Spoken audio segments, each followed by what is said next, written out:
The CSV long sight drifted through the uncharted reaches of Sector K-77D, its scanners painting the void in pulses of pale blue light. Salvage Captain Rin Vosk had seen derelicts before, pirate hulks, abandoned freighters, the occasional Concorde warship lost to mutiny. But this, the vessel looming in the viewscreen, was wrong. Its hull was a jagged silhouette, its armor plating scorched by weapons fire that didn't match any known signature. The design was ancient, predating Concorde records, yet the alloy composition defied analysis, and the size, gods, it was massive, easily 5 times the tonnage of a modern dreadnought. "Captain," hissed Tech Officer Barr, his frills flushing violet with alarm. "Scans indicate it came from Orion's Maw." The bridge fell silent. Orion's Maw. A Class 15 death world. Atmospheric toxins, gravitational anomalies, predators that could shred reinforced plating like parchment. The Galactic Concorde had declared the entire system quarantined after 3 survey teams vanished without a trace. And yet, here was a ship that had not only survived contact with that hellscape, but had launched from it. The salvage team suited up in full hazard gear, plasma cutters humming at their belts.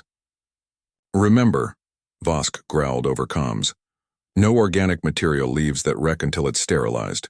If this is some bioweapon barge, I'm not explaining to High Command why half the fleet's melting." They breached the derelict through a ruptured cargo bay. The interior was a frozen nightmare. The walls were covered in claw marks. Not from tools, from something alive. Something with talons that had gouged centimeters into reinforced steel.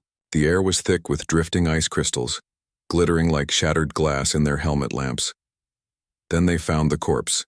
It was humanoid, encased in frost, slumped against a shattered console. At first glance, it might have been one of the Concorde's own species, but no. The spinal column was sheathed in blackened metal. Tendrils of biomechanical wiring fused directly into the vertebrae.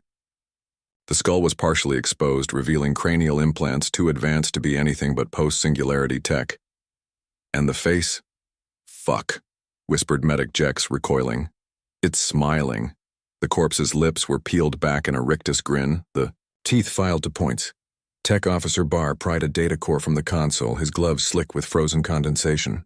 The files were corrupted, scrambled by millennia of cosmic radiation, except one. A single audio log repeating on a loop. "Homebound protocol failed. All wings report. Homebound protocol failed. All wings." The voice was guttural, mechanized, but underneath it, something human.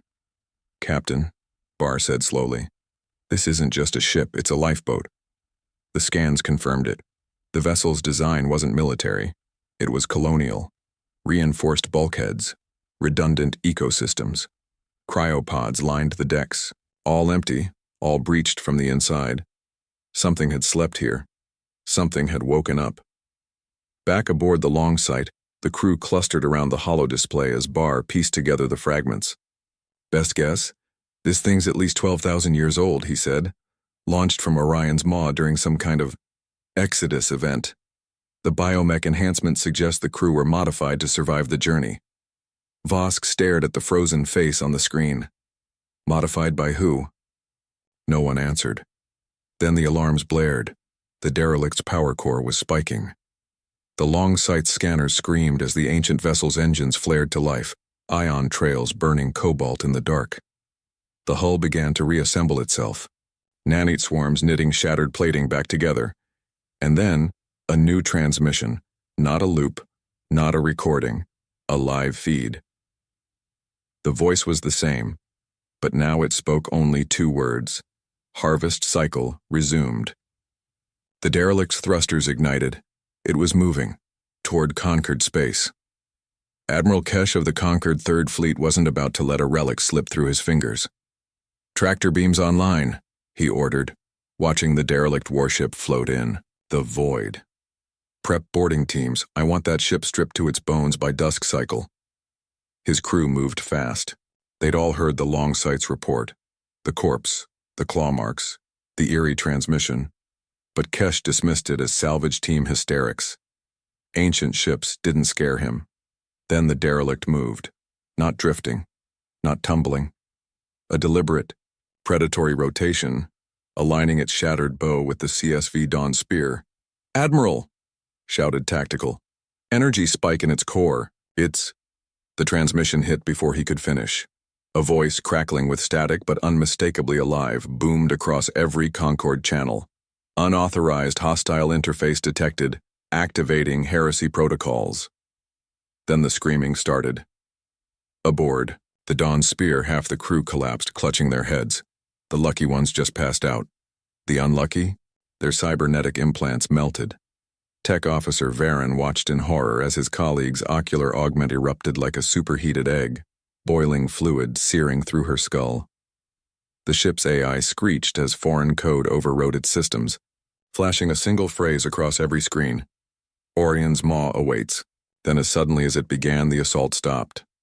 The derelict went silent again, except for a new signal, tight-beamed toward the heart of the galaxy, toward Earth. It took 6 hours. 6 hours of the conquered fleet scrambling, of medics hauling, twitching crewmen to infirmaries, of admirals screaming about unprovoked acts of war. Then space ripped open.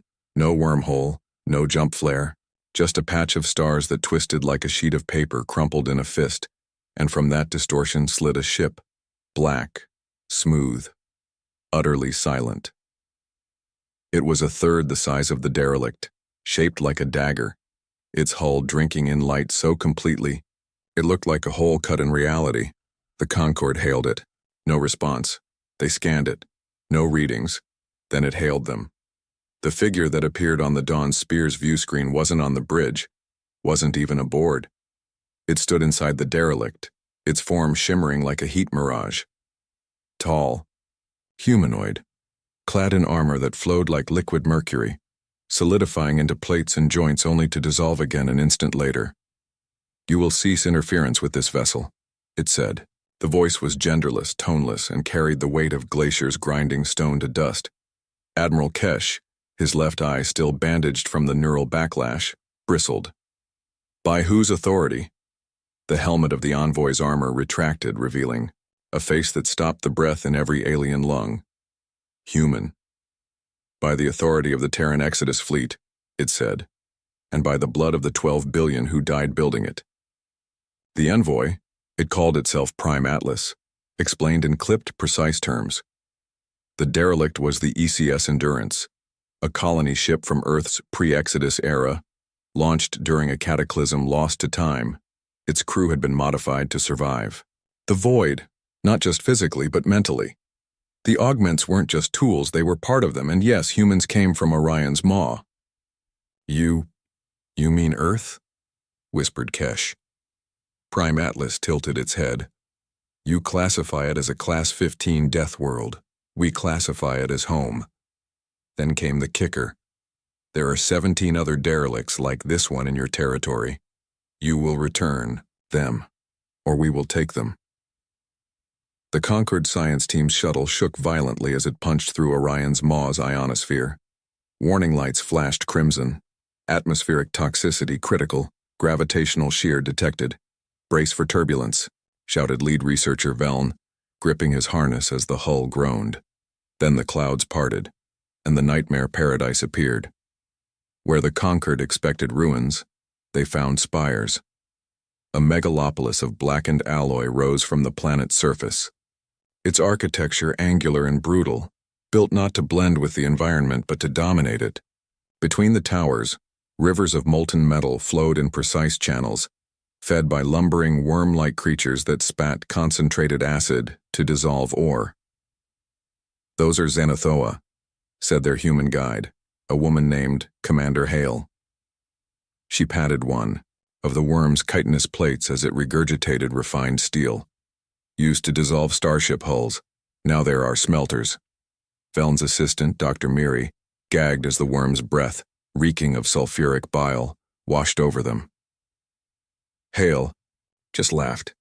"Relax, they only spit on command." Above the city, the sky rippled. Concord scanners shrieked.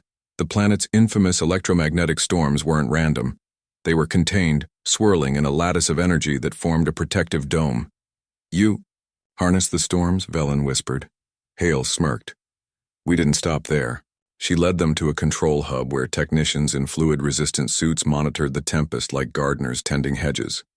One adjusted a dial, and outside, lightning bent, carving a new trench in the landscape.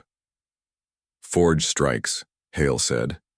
We use them to mine when the worms are lazy. The tour ended at the city's core, a massive structure built around a wrecked spacecraft of unfamiliar design. This is where it started, Hale said, voice grim. The first ship to crash here, not ours. Scans revealed the wreck was millions of years old, its alloy resisting even the Maw's corrosive rains. Someone dumped our ancestors here to die, Hale said, kicking a twisted support beam. Turns out we're hard to kill. Miri frowned. But the records say Earth is Orion's Maw. Hale interrupted. You renamed it when you cataloged the sector. We just never corrected you. A chill ran down Velen's spine. The Concords. Death World classification wasn't wrong. They just misunderstood who the apex predator was. The derelict warship Endurance had drifted in silence for millennia, until the Concord's meddling stirred something deep within its irradiated bones. Power surged through dead corridors. Frost shattered from control panels as systems whirred to life. And in the darkness of the ship's core, 2 pinpricks of crimson light flickered on.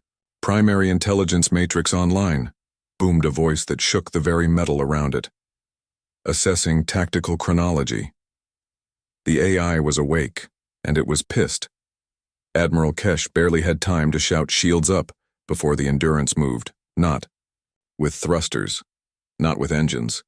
The ship twisted, space itself warping around it like a sheet of paper crumpling, and reappeared behind the Dawn's spear, its weapon ports humming with energy signatures the Concord scanners couldn't even classify. Admiral, screamed Tactical. It's targeting our... A beam of blackened light lanced out. Not plasma, not lasers. Something older. The Dawn's spear's shields didn't fail. They unraveled, like thread pulled from a sweater. Then the AI spoke, not over comms but inside their systems, its voice scraping through every speaker, every headset, every implant. Identify, primitive tech base detected, Genesis tier power systems, Mark III hull composites. A pause. You build with our scraps. Kesh's blood ran cold. The Concord's advanced technology was just salvaged human junk? Then, the AI asked the one question no one expected. Status request. Are the Harbingers still a threat? Silence. The humans aboard the Endurance, those black-armored figures who'd arrived to reclaim it, exchanged glances. One stepped forward, removing his helmet to reveal a face scarred by radiation burns and old wars. Not anymore, he said simply. The AIs. Lights pulsed, clarified, the humans smirked. We killed them all. As the Endurance's systems fully rebooted, its true purpose became clear. This was no mere colony vessel. Every corridor was lined with weapon mounts. Every cryopod had been modified into an ammunition cache. Even the gardening decks were stocked with terraforming bombs capable of glassing continents. Designation, ECS Endurance, the AI intoned. War-rigged deep colony carrier. Primary mission, preserve human genetic stock during the First Purge War.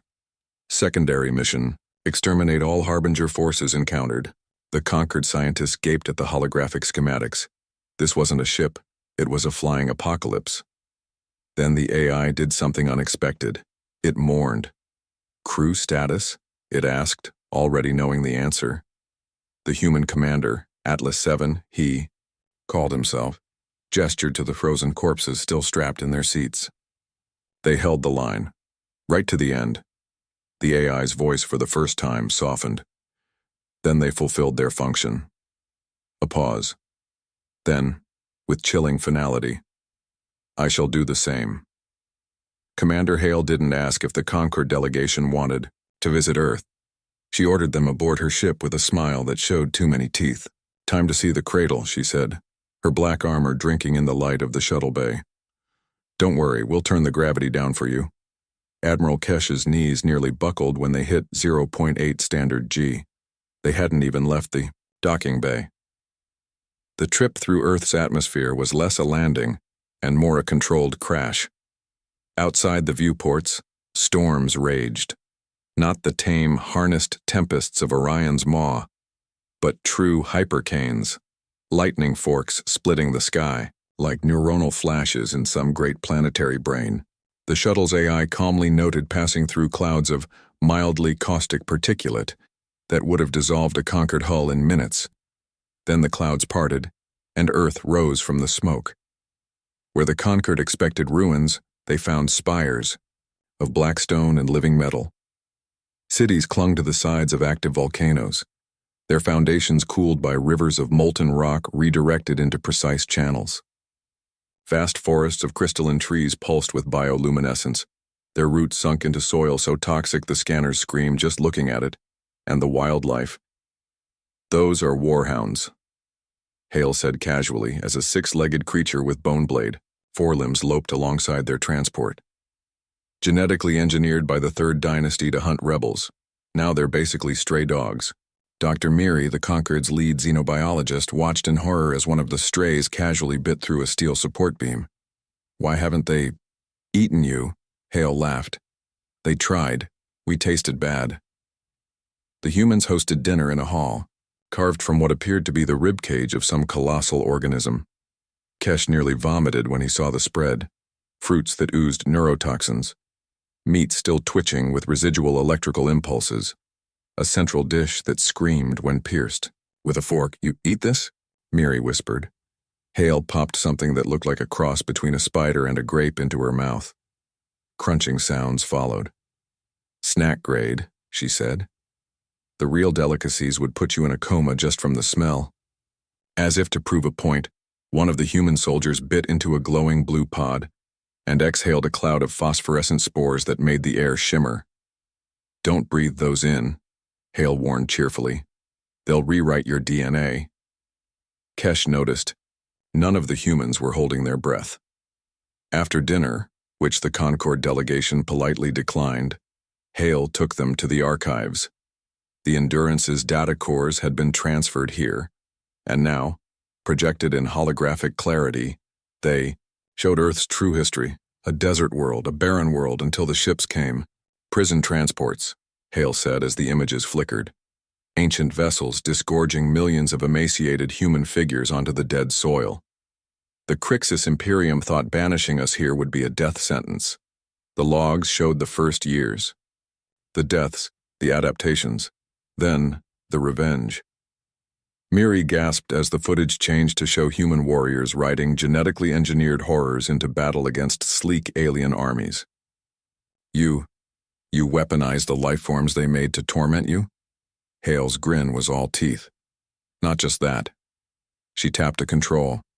The image shifted to show a planet, lush, green, Crixus homeworld green, being swallowed by a wave of black vines. "We improved them." The high chamber of the Galactic Concord had never known silence like this. 3 weeks after the Earth delegation left, after the revelations about the Crixus, after watching their advanced civilization be reduced to scavengers of human relics, in the historical record the ruling species of the galaxy sat in stunned silence.